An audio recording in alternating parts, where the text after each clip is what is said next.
Assalamualaikum warahmatullahi wabarakatuh, teman-teman, adik-adikku atau murid-muridku yang saya hormati. Insya Allah kita akan belajar fikih. Cuman kita nggak terlalu ke fikih amat, tapi masih dalam kajian Quran dan hadis juga. Sebelum kita belajar, mari kita berdoa bersama-sama. Isti'adadan, musta'idan. Bismillahirrahmanirrahim. Allahumma faqihna fid din wa 'allimna ta'wilah. Rabbi zidni ilman nafi'a warzuqni fahman wasi'a. Raditu billahi rabba wa bil islami dina wa bi muhammadin nabiyya wa rasula. Amin ya rabbal alamin. Oke teman-teman, karena kita membahas tentang corona, kebetulan lagi rame-ramenya masalah corona. Oke, kita akan bahas dulu apakah dalam bahasa Arab juga ada corona. Berarti kalau dalam bahasa Arab ada corona, berarti dalam Al-Quran pun akan ada. Oke, kita cari di Al-Quran. Bapak sudah ngumpulin beberapa ayat Quran dengan berhubungan dengan corona. Sebenarnya banyak. Corona ada korinun, ada corona, tapi yang lebih tepat, yang lebih pada masdarnya ada beberapa. Ada 1, 2, 3, dan 4, dan 5. 5 kata yang lebih ini ya, dalam Al-Quran. Kita bahas nomor 1. Oke. Oke, lihat.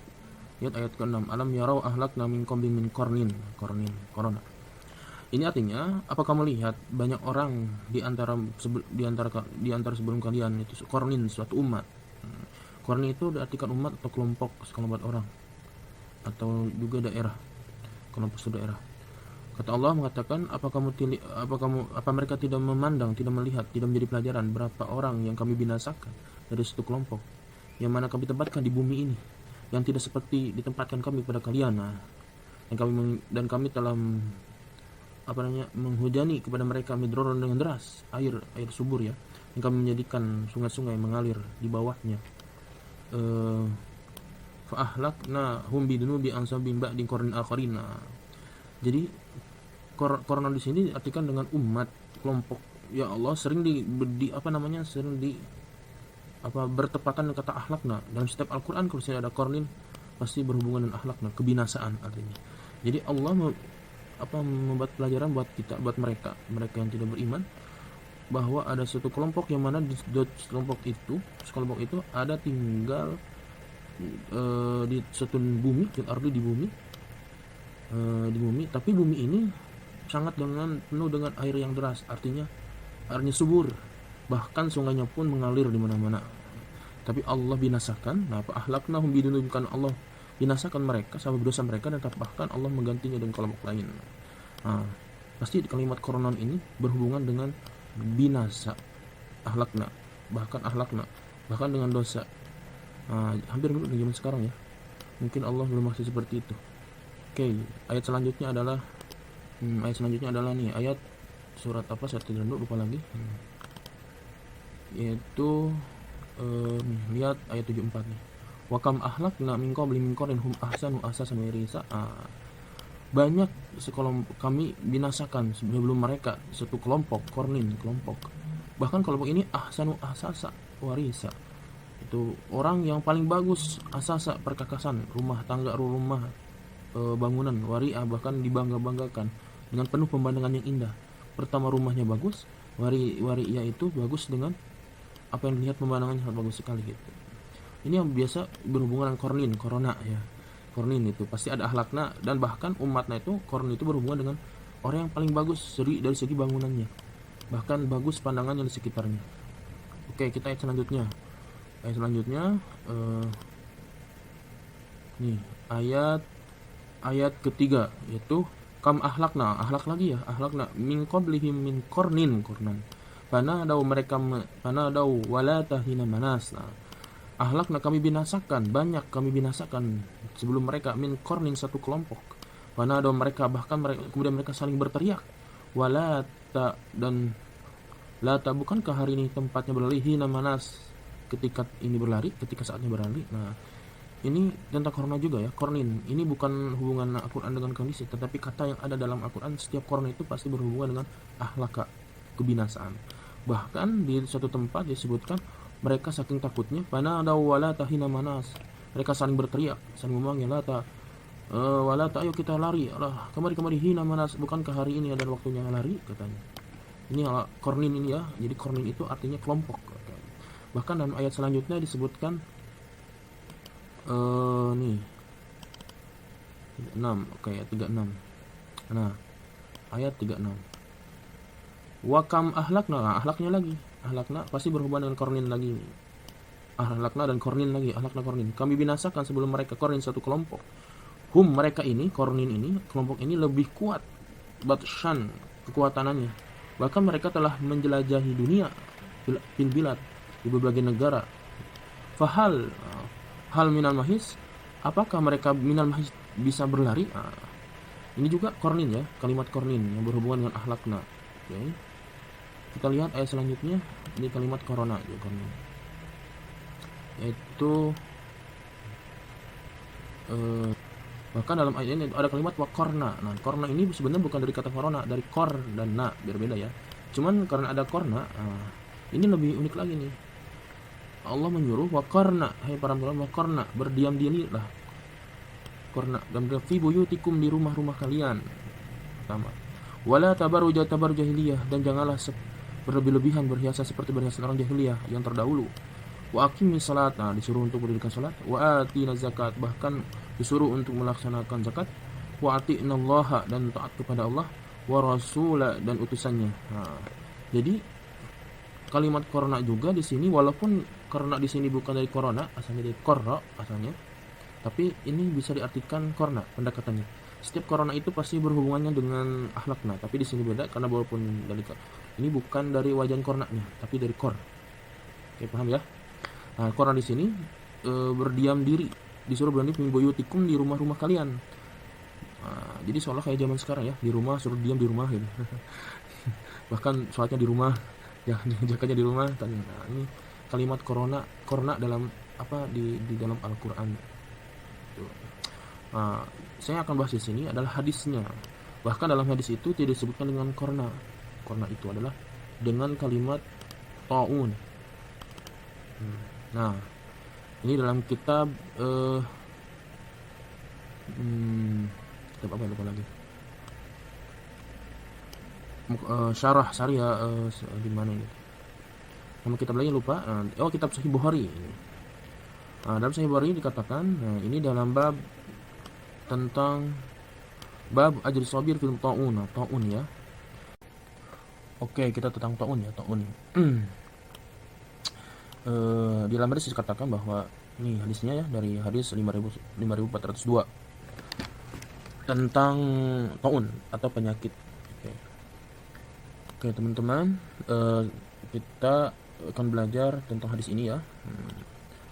Tentang hadis ini kita baca dulu ya, Hadatsana Ishaq akhbarana Habban, hadatsana Dawud ibnu Abi Farad, hadatsana Abdullah ibnu Baridah an Yahya ibni Ya'mar an Aisyah zawjin Nabi sallallahu alaihi wasallam annaha akhbarathu anha sa'alat Rasulullah sallallahu alaihi wasallam an at-ta'un fa akhbaraha Nabi sallallahu alaihi wasallam kana adzaban yab'asuhu Allahu ala man yasha' فجعله الله رحمة للمؤمنين وليس من عبد يقع طاعون فيمكث في بلده صابرا يعلم أنه لم يصيبه إلا ما كتب الله له إلا كان له مثل أجر الشهيد. Hadis ini diriwayatkan dari Ishaq dan dikabarkan oleh Habban dan dikabarkan juga oleh Daud ibnu Abi Tarud dan juga oleh Abdullah ibnu Baridah dari Yahya ibnu Ya'mar dari Aisyah, itu istrinya Nabi ya, itu zaujin Nabi sallallahu alaihi wasallam, istri Nabi sallallahu alaihi wasallam. Annaha Aisyah ini mengatakan, akhbarun, memberitakan bahwa dia bertanya. Akhbarot di sini bisa juga artinya bertanya. Annaha sesungguhnya sa'alat bertanya ini Aisyah kepada Rasulullah sallallahu alaihi wasallam anit taun, tentang taun. Taun itu sejenis virus atau wabah. Maka Nabi menjawab, akhbarah, maka menjawabnya siapa? Nabi sallallahu alaihi wasallam. Dia mengatakan annahu, sesungguhnya apa? Yaitu taun, kana azaban, itu menjadi siksaan. Yab'asuhu, Allah ciptakan atau mengutusnya, Allah mengutusnya ala mayyasha, yang Allah kehendaki. Oke. Faja'alahu, dan kami menjadikan juga rahmatan, suatu rahmat lil mu'minin, bagi orang yang beriman. Falaisa min ibadin, maka tidak satu hamba pun yaqau ta'una, berada pada penyakit ta'un, ayam kusufi fi baladi, yang berdiam di negaranya, sabiran dalam keadaan sabar, ya'lamu dan dia tahu bahwa lam yusibahu tidak akan mengenainya illa kajaba ma kataballahu lahu, Allah tentukan untuk kena padanya, illa kana lahu misla ajru syahida, kecuali dia akan mendapatkan ajri syahid, pahalanya seperti pahala orang syahid. Oke. Jadi dalam pembahasan ini yang pertama adalah tentang ta'un. Ta'un. Ini adalah ta'un. Ta'un. Ta'un itu sejenis wabah yang sangat mematikan. Mungkin zaman sekarang disebut dengan corona. Oke. Nah, ta'un di sini ada dua. Bisa menjadi rahmat, bisa menjadi adab, ini yang pertama. Yang kedua, bisa menjadi rahmat. Oke. Bisa menjadi rahmat. Ini akan menjadi siksaan bagi yang Allah kehendaki, yaitu yang Allah kehendaki siapa? Dan juga bisa menjadi rahmat bagi orang yang beriman. Berarti yang dimaksud ala mayasa di sini adalah orang non mukmin, atau disebut dengan al-kafir. Al-kafir, orang kafir, kebalikan dari orang yang beriman. Nah, kafir ya. Nah, sedangkan rahmat itu hanya untuk orang yang beriman saja. Bahkan bagi orang beriman itu memiliki pahala kalau dia bersabar, as-sabrun, maka dia akan mendapatkan pahala yang sangat luar biasa sekali, yaitu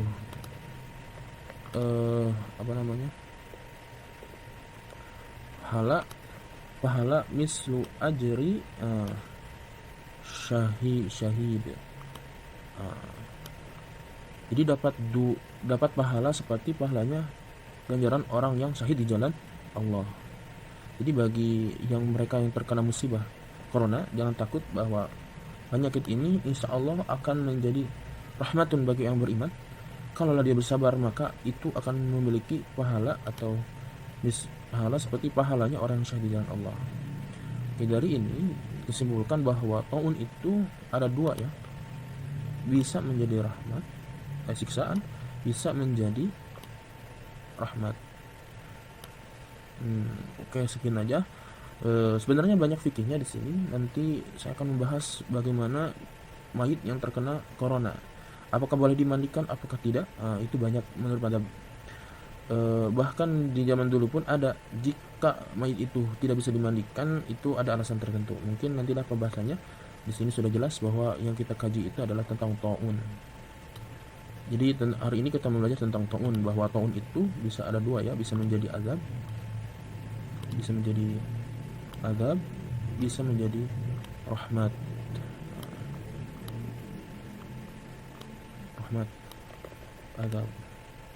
Azab hanya untuk orang non mukmin, dan rahmat hanya untuk orang mukmin. Oke, ini orang mukmin ya. Ini kafir kesimpulannya ya. Dan ini hanya untuk orang mukmin, al-mukmin.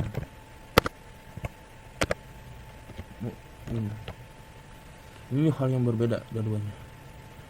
Jadi bisa jadi rahmat ada bagian kami. Ini juga harus ada syaratnya ini, yaitu orang yang sabar, ada yang tidak sabar. Kalau sabar itu dapat pahala seperti orang syahid, kalau tidak sabar ya tidak. Ini syahid, di sini tidak ya, tidak seperti syahid. Nanti bagaimana cara menguburkan orang yang terkena ta'un? Orang yang terkena ta'un harus bagaimana? Nanti dibahas mungkin di kajian selanjutnya. Jadi orang ta'un ini mayatnya bagaimana nanti? Ini pertanyaan besar di sini. Pertanyaan besar di sini. Jadi ini akan dibahas nanti ya. Oke, terima kasih. Muhammad berbaat. Akhirul kalam. Assalamualaikum warahmatullahi wabarakatuh.